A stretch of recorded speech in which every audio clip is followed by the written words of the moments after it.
Muito bem, aí você acompanhou então essas informações da área educacional também aqui no nosso município. Agora são 18 horas mais 13 minutos, todo mundo, ou quase todo mundo, tem o seu pet em casa. E é isso que a gente vai falar agora. Só que nem todo mundo cria o pet dentro de casa. Existem também os cães comunitários, que são adotados por determinadas comunidades, um grupo de vizinhos às vezes acaba adotando determinado cãozinho, e aí todos auxiliam de alguma forma. Mas será que está tudo certo dessa maneira? Será que não poderia melhorar esse processo para trazer mais segurança para todo mundo?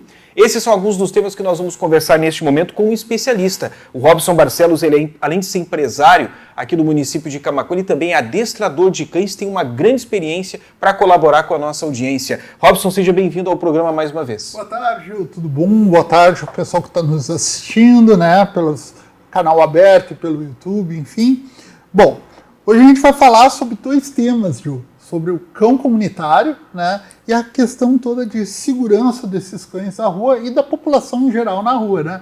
E o cão comunitário nada mais é do que um cão de rua que a comunidade veio e adotou ele. Né? Então a gente vai falar, vou trazer um pequeno, né, esclarecimento aí para quem está nos ouvindo, o que é o cão comunitário, então, né? Muitas vezes as pessoas encaram isso como um ato de solidariedade, porque você às vezes está encontrando um cãozinho que ele está abandonado na rua, ele está transitando pela rua, às vezes tu olha visivelmente maltratado, às vezes ali até as costelinhas do cachorro estão aparecendo ali, porque ele não está recebendo a alimentação que deveria, às vezes não recebe a água e tudo mais.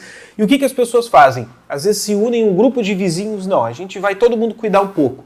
Aí cada um coloca uma vasilha com água, outro aí, né, o outro, não, hoje eu coloco a ração, ou não, de manhã é eu, ou seja, faz um mutirão para atender aquele cãozinho e às vezes mais de um. Mas isso também implica uma série de questões que devem ser avaliadas, né? Exatamente. E aí que entra a grande questão, Gil. O que acontece, tá? Quando a gente, de bom coração, a gente quer colocar a vasilha d'água, a gente quer colocar a comidinha, a casinha na frente do nosso estabelecimento comercial, o que acontece? O cão, ele cria um território, Gil, naquele local. E aí o cão se adona daquela localidade, daquele estabelecimento, como se fosse o território dele. Quando uma pessoa passa ali na frente, muitas vezes o que acontece? O cão, isso falando da parte comportamental, né, pessoal? O cão quer defender aquele território. É que nem a gente tem um cão em casa, né? A gente tem nosso cão em casa, entrou uma pessoa que ele não conhece, ele vai avançar. Naquele estabelecimento comercial, onde ele ganha comida, onde ele tem a casinha, Gil, acontece a mesma coisa. E por isso que muitas vezes esses cães acabam atacando pessoas na rua, né, por causa dessa questão do território. Né? Então isso é um dos pontos que a gente tem que atentar, né, quando a gente está fazendo o trabalho com cães comunitários. O que seria o ideal para um cão comunitário? Né? A ideia é muito boa, só que a gente precisava ter em mente algumas situações que acontecem. Já acontece muito na Serra, tem cidades da Serra que já tem isso. Né? Então, o cão comunitário de um certo bairro, o pessoal criou um Instagram para ele. E aí, o pessoal ali do comércio, os moradores vão abastecendo aquele Instagram. Então, aquele cachorro, ele é supervisionado por toda aquela comunidade, todo mundo sabe onde está o cachorro, se o cachorro sumiu, não sumiu, a gente consegue localizar aquele cachorro. O cachorro tem na coleira o telefone de contato de alguns estabelecimentos comerciais. Então, por que isso? Podem fazer um maus tratos no cachorro, que nem o caso do cachorro-orelha que aconteceu, né, em Florianópolis. Então, a comunidade pode agir sobre isso, mas o principal, né, Gil, se ele derruba uma pessoa, se ele pula numa criança, aquele cão, aquela comunidade vai se responsabilizar pela saúde daquele morador que foi atingido pelo aquele cão comunitário. Né? Hoje nós temos cães em casa, se o meu cachorro foi lá e mordeu uma pessoa, pulou numa pessoa, a responsabilidade é minha. O cão comunitário deveria ser da mesma forma. Né, Gil? Então, se o cão pulou numa pessoa, derrubou um motoboy, uma pessoa de bicicleta, aquela comunidade deveria de responder pelaquele cão. A gente tem uma grande questão em meio a tudo isso, que o recomendável é que até pode um grupo de moradores abraçar um cãozinho desses aí, cada um ajudar de uma maneira, olha, eu vou comprar o remédio de vermes, aí o outro, não, peraí, deixa a vacina comigo e tudo mais. É legal isso? É um ato de solidariedade? É. Mas a gente não pode esquecer que um cão na rua é problema. Acaba sendo problema. E aí a gente está falando sobre o que esse cão pode causar para a comunidade no aspecto geral, mas a gente não pode esquecer que todo animal solto na rua, ele também está sujeito a se envolver num acidente, ele está sujeito a morrer, num atropelamento, ele está sujeito a maus tratos de pessoas más que acabam passando por ali. Ou seja, não é uma boa coisa nunca um animal estar solto na rua, né? Justamente. E olha só, isso que tu levantou já é muito importante. Nós, tutores em geral, a gente tem que seguir regras dentro da sociedade, né? Então, eu sempre estou falando lá na escola, né? Por exemplo, o tutor do cão, ele não pode andar com o cão sem estar na guia na rua. Agora está saindo o nosso novo código de postura aqui em Camaquã, vem trazendo isso até, né? Cães bravos, né, que já tiveram ataques de raça bravio, não pode andar sem focinheira e sem guia na rua. Agora, quando a gente chega no cão comunitário, o que acontece? Se eu tiver um mestiço de pitbull, ele está solto na rua, ele anda solto e ele anda sem focinheira, né? E ele é um cão comunitário. Tu já viu algum Golden comunitário? Ah, não tem. Né? Algum Lulu da Pomerânia comunitário?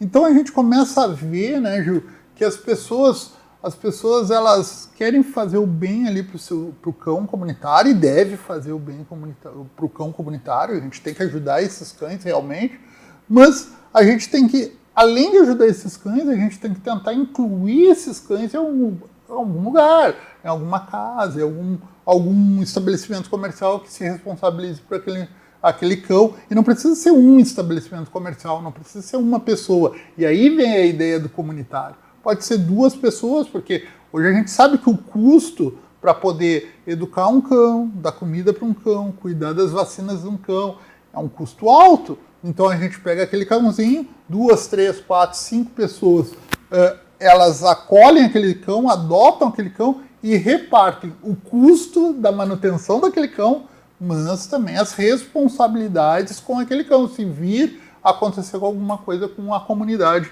na volta deles, né? Mas é um grande problema que a gente tem, é que geralmente quando há algum tipo de problema, por exemplo, o cachorro se atravessou numa moto, derrubou o motociclista, ou numa bicicleta, o ciclista, uma pessoa idosa, como a gente já teve episódios aqui no Rio Grande do Sul, de pessoas idosas que acabaram sofrendo as consequências de dá para se dizer que é um ataque, né, desse cão comunitário. E aí depois se buscou, não, mas quem são as pessoas que cuidavam desse cão comunitário? Aí houve uma isenção nesse sentido por parte dessas pessoas. E aí complica, né? E aí complica muito.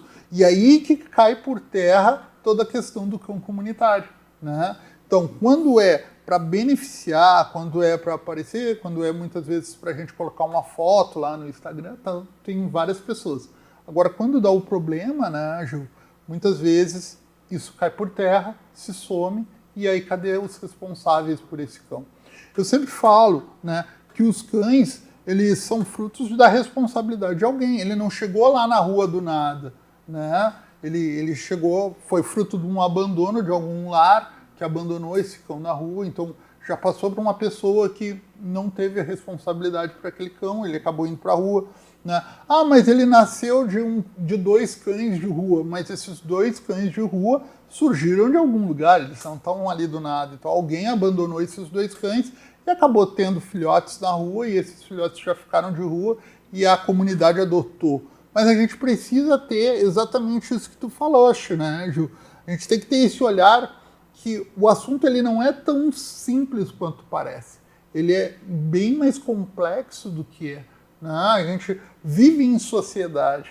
Então, esse cão, quando a gente quer fazer o bem para esse cão comunitário, a gente pode estar fazendo um muito grande problema se não tiver a responsabilidade. E principalmente, imagina, quantos trabalhadores, principalmente motoboys, que são atacados aí por cães, né? Senhoras idosas, que o cão quer brincar muitas vezes com ela, não é na maldade, não é de morder, mas enrola na perna de uma senhora idosa, cai e quebra uma bacia. E que às vezes todo mundo quer fazer um carinhozinho naquele cão, mas ele é comunitário, então vou passar a mão, vou brincar com ele e tudo mais. E ele acaba Porque geralmente quando o cão está dentro de um pátio, ele se familiariza com as pessoas que estão ali ao redor. Exato. E aí quando é na rua, ele acaba se familiarizando com todo mundo às vezes, porque todo mundo chega e brinca um pouquinho com ele, então ele acha que todo mundo quer isso. E aí às vezes ele chega numa pessoa idosa que não tem nem condições e derruba. Uma criança com trauma, um autista, entendeu? Uma criança autista. Então a gente sempre está tocando isso lá na escola, né? Conversando. E não é só o cão comunitário, né? São os cães em gerais. Muitos da população anda sem guia na rua. E aí tu tá com uma criança autista que tem medo de cachorro e ela se assusta. Corre pro meio da rua. Entende? Isso é muito comum de acontecer. É mais frequente do que muitas vezes as pessoas pensam. Então a gente está sempre educando, orientando as pessoas. Ah, mas eu gosto de deixar meu cão livre, né? Então vai para uma fazenda, para um campo, num lugar onde tu pode largar realmente o teu cão. Agora, no meio da sociedade, no meio da cidade, não é local de um cachorro andar livre. Ele tem que estar na guia, ele tem que ter um responsável, ele precisa de alguém que responda por ele para o bem da sociedade, né? Muitos gostam de cães, que nem nós, mas tem outros tantos que têm ou fobia ou medo. Então a gente tem que respeitar a sociedade, a pluralidade que tem a sociedade. Né? Sabe que você falou um detalhe, e eu acabei lembrando de uma outra entrevista que nós tivemos aqui há um tempo atrás, você falava sobre a origem desses cães de rua, né? Que um dia eles estiveram lá, alguma coisa. E o canil municipal, o canil da Prefeitura de Camaquã, há poucos dias atrás, no último levantamento que eu tive acesso, eram 700 cães. Eu vou repetir para você que está em casa. 700 cães. Todos no canil municipal. E eu não estou falando das outras ONGs que tem em Camaquã, que são mais de uma, que também atendem os cães. E aí, conversando com uma voluntária de uma determinada instituição que atende esses cães, ela me disse, Gil, quando as pessoas vêm buscar o cãozinho, o filhote, ele é lindo, ele é maravilhoso, ele é peludão, ele é aquele filhote, todo filhote de cachorro é fofo, é lindo, é maravilhoso. Todo mundo que enxerga esses filhotes quer levar para casa.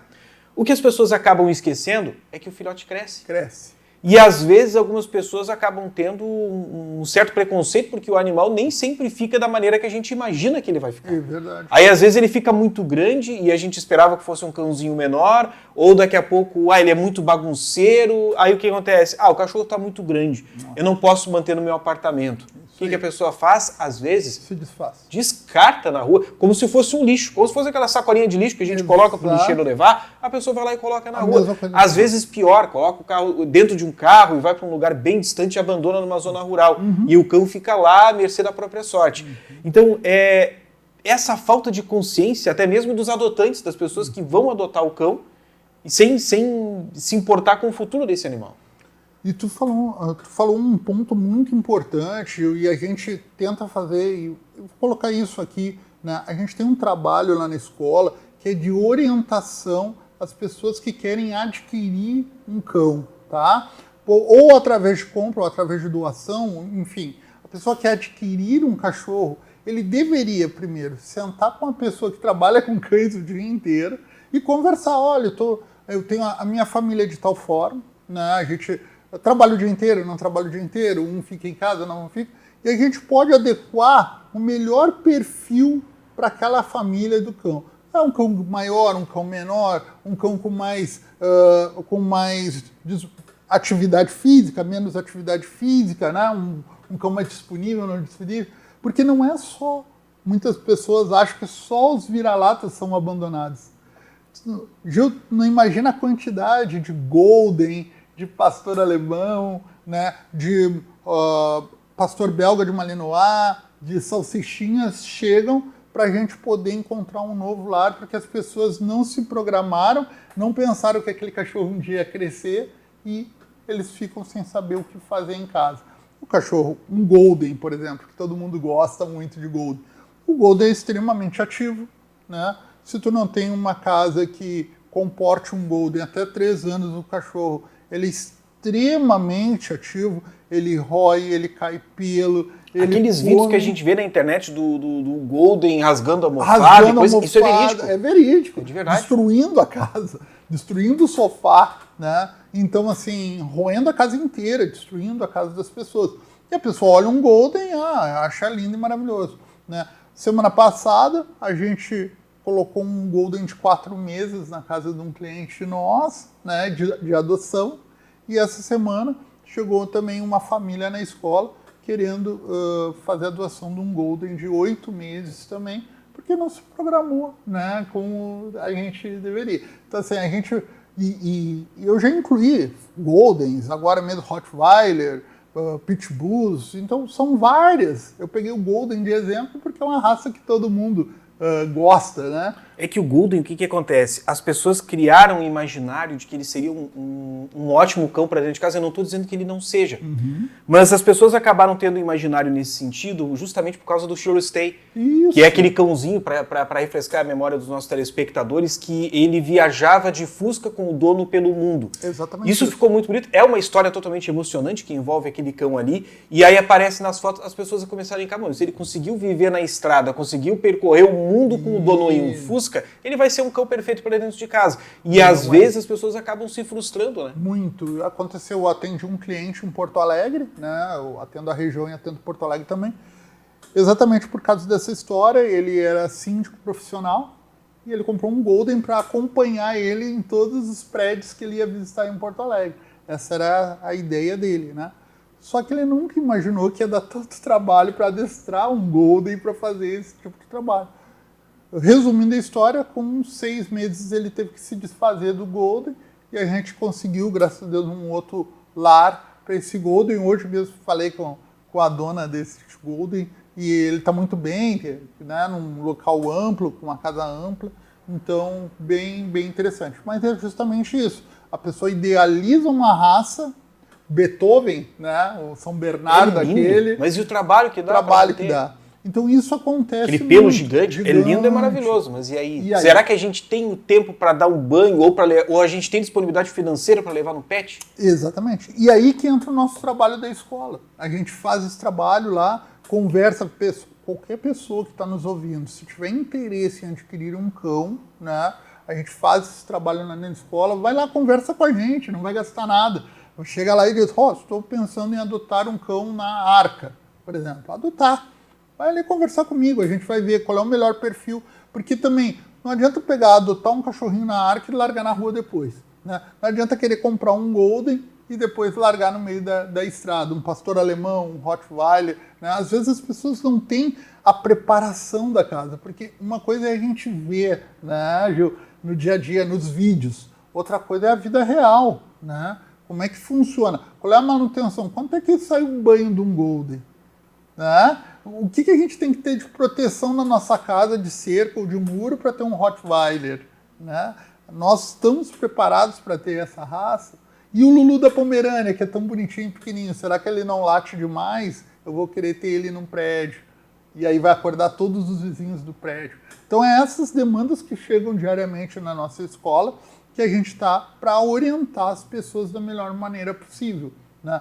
Acho que sim, é importante a gente adotar cães, adquirir cães, tem um trabalho de companhia muito legais com os cães, só que a gente tem que colocar o cão certo na família certa, e a família certa para o cão certo, né?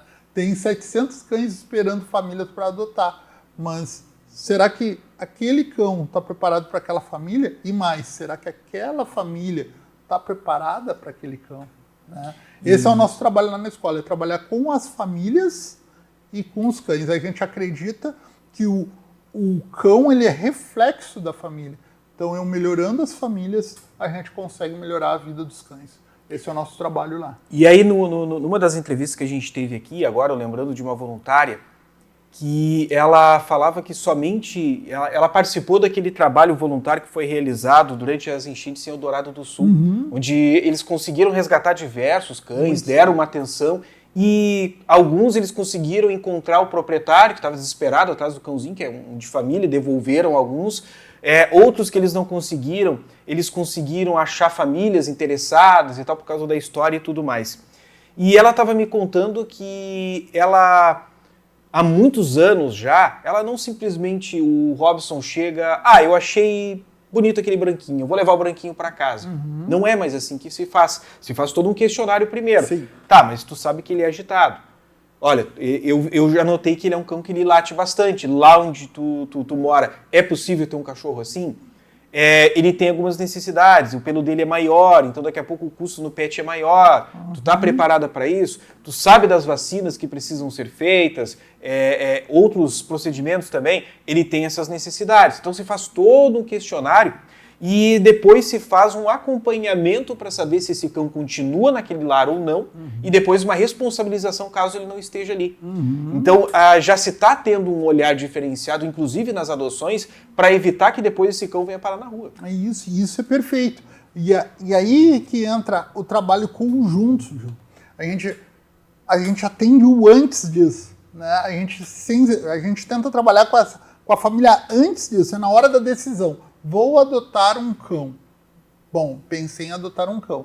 E aí a gente começa a conversar sobre o cão, porque muitas vezes as pessoas não têm essa noção. Viu? Ela vai para um impulso, o filho pediu, ela vai lá e adquire o cão. Depois ela vai ver quanto custa dar um banho, quanto custa comprar uma ração de qualidade, quanto custa pagar uma escola de adestramento para educar esse cão, quanto custa uma creche, porque eu trabalho o dia inteiro e não tenho como deixar o cachorro sozinho, ele começa a latir no apartamento sem parar e agora eu tenho que botar esse cão em algum lugar para não incomodar os vizinhos. E aí vai procurar uma creche canina. Então, hoje a gente tem muitos e muitos serviços na área pet, só que antes da gente utilizar esses serviços, eu sempre falo isso, a gente tem que observar, será que eu tenho condição de ter realmente esse animal em casa comigo? Né? Totalmente diferente dos gatos, os cães são dependentes. O gato é independente, mas o cão é dependente da gente. Dependente emocional, dependente do dia a dia da gente fazer atividade física com eles, é dependente geral, né, Ju? Então a gente precisa ter este olhar. Se eu pudesse resumir tudo, né, numa frase aí, seria então, cão bem cuidado, bem manejado e bem educado melhora a vida da família, do bairro, da cidade, da comunidade em geral. E quando a comunidade também se organiza, assume as suas responsabilidades, o cão deixa de ser um problema e passa a ser parte da solução, Ju. É isso aí, né? Então essa é uma frase que eu queria deixar. Fico à disposição sempre aí do programa, o que precisarem de nós. Eu queria só aproveitar para a gente finalizar aqui, porque eu achei muito importante a tua vinda para a gente esclarecer para a comunidade que você adotar um cão comunitário não é simplesmente dar comida e água. Isso precisa ficar muito claro, isso precisa ficar muito nítido na nossa calçada, na nossa sociedade, porque a calçada, por exemplo, da área central, a gente já vê diversas pessoas ali, é legal, é um ato de solidariedade, eu vou disponibilizar ração, água e tudo mais. Às vezes você percebe que alguns cães acabam tendo uma qualidade de vida melhor, estão mais gordinhos, mais fortes, mas isso por si só não resolve o problema. As pessoas precisam entender principalmente sobre solidariedade. E a tua vinda é justamente para esclarecer a comunidade de Camaquã, que a gente consiga olhar com outros olhos. Um episódio lamentável que nós tivemos foi aquele do cão orelha. Sim. Aquilo ali chocou o Brasil inteiro, aquela tragédia, porque a crueldade ela existe. Né? Ela está aí, então esse cão, por mais que as pessoas tivessem uma boa vontade para atender e tudo mais, ele estava num local inadequado. Sim. Ele estava na rua, ele estava solto, e aí eu volto naquilo que eu disse antes, sujeito a todo tipo de incidente. Todo tipo de incidente. O caso do cão orelha lá em Florianópolis foi um caso realmente muito triste, né, Gil? A gente vê, o cão era um cão comunitário, né, estava na rua, todo mundo da região, ele era um cão querido, né? Os jovens foram lá e mataram ele, né, de forma cruel. Tem que ser responsabilizado, as pessoas que fizeram isso com o cachorro, a gente sabe, tem que ser responsabilizado sim. Mas, né, por isso que eu insisto, o cão comunitário precisa ser organizado, protegido e com responsáveis claros, Gil.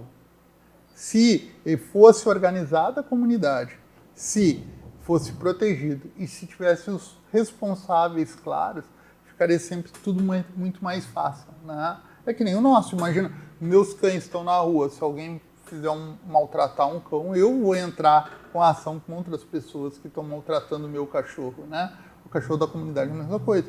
A comunidade vai entrar com ação contra essas pessoas que fizeram esse maus tratos. Só que em contrapartida, se o cão comunitário fizer maus tratos para alguém da sociedade, essas pessoas também devem se responsabilizar por esse cão. A vida não é só direitos, mas também deveres, né? Isso é uma via de mão dupla. Então, a gente precisa proteger os cães, né? Mas a gente precisa proteger a sociedade também.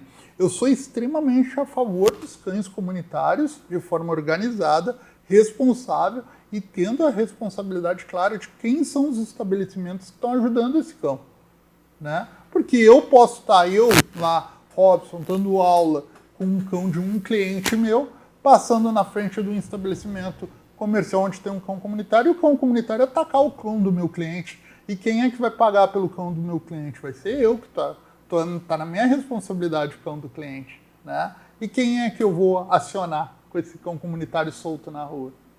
Vou ficar eu no prejuízo, né? Porque não tenho responsável, não sei de onde é o cão. Agora, se eu estiver na rua, né, passando com a Kombi da Uau, e eu atropelar um cão comunitário, eu te garanto que vai ter um monte de gente gritando lá e dizendo, você atropelou o cão comunitário, e aí vai processar quem? A escola, porque atropelou o cão comunitário.